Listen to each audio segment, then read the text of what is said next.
गावाच्या काठावर मातीच्या भिंतीचं एक छोटंसं घर.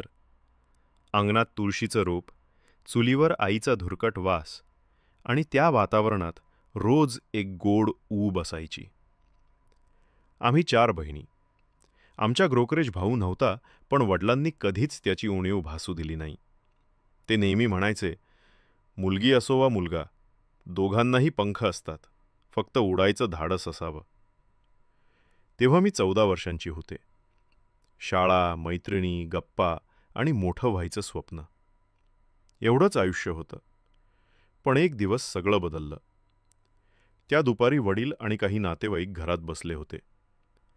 आईच्या चेहऱ्यावर काहीतरी अस्वस्थ होतं.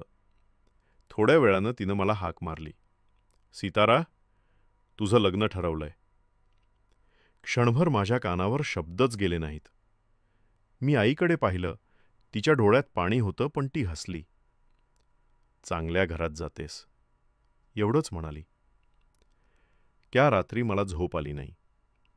खिडकीबाहेर चंद्र होता, पण मनात काळोख. शाळेची बॅग कोपऱ्यात पडलेली आणि हातात मेहंदीचा रंग. स्वप्न मात्र न रंगलेली. 2 आठवड्यात माझं लग्न झालं. साडी नेसली, लोकांनी गाणी गायली, पण माझ्या मनात एकच प्रश्न. मी अजून खेळणीही ठेवली नाहीत, मग संसाराचं ओझं कसं उचलू? त्या दिवशी मी मुलगी राहिले नाही, नकळत बाई झाले. लग्नानंतर नवरा बाहेरगावी गेला. मी परत माहेरीच राहिले. अंगणातल्या झाडाखाली बसून वहीत काहीतरी लिहायची. कधी कविता, कधी पत्र, पण ते पत्र कुणाला पाठवायचं हे मला माहीत नव्हतं. काळ सरकत गेला. सासरी जायचा दिवस आला. आई माझ्या केसात फुलं घालत होती, पण तिचे हात थरथरत होते. वडिलांनी गाडीत बसवताना एवढंच सांगितलं, बाळा, तिथं सगळं सहन कर. जगातल्या सगळ्या बायका तसंच करतात. त्या एका वाक्याने माझं मन आतून हलून गेलं. सासरी गेल्यावर सगळं वेगळं. नवे चेहरे, नवे नियम आणि कायम ऐकू येणारं वाक्य, आता तू आमच्याकडची.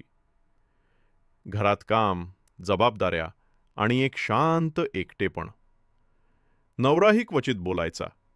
त्याच्यासाठी मी बायको होते, पण माझ्यात अजूनही ती 14 वर्षांची सीतारा जिवंत होती. एक दिवस आयुष्याने मला मोठा धक्का दिला. ज्यांच्यावर मी विश्वास ठेवला होता, त्यांनीच माझा विश्वास तोडला. मन तुटलं, शब्द हरवले. पण त्या वेदनेतूनच मी काहीतरी शिकले. स्त्रीचं सामर्थ्य तिच्या अश्रूंमध्ये असतं आणि ती पडली तरी पुन्हा उभी राहू शकते. एक सकाळी आरशात स्वतःकडे पाहिलं. भीती नाही, आता डोळ्यात ठामपणा होता. मी स्वतःलाच म्हणाले, सीतारा, तू तुटलीस, पण संपली नाहीस. मी कामाला लागले, शिकले, स्वतःचं आयुष्य पुन्हा उभं केलं. लोक काय म्हणतील हे विसरले, कारण मी आता इतरांसाठी नव्हे तर माझ्या आत्मसन्मानासाठी जगत होते. आज मी शांत आहे. जखमा आहेत, पण त्या माझं बळ आहेत. माझी मुलगी मोठी होताना पाहते तेव्हा एकच गोष्ट ठरवते, तिच्या वाट्याला तोच अंधार येऊ देणार नाही. तिला शिकवेन, लग्न म्हणजे बंधन नाही, तो 2 माणसांचा समान प्रवास आहे. प्रेमाचं खरं रूप म्हणजे आदर, विश्वास आणि स्वातंत्र्य.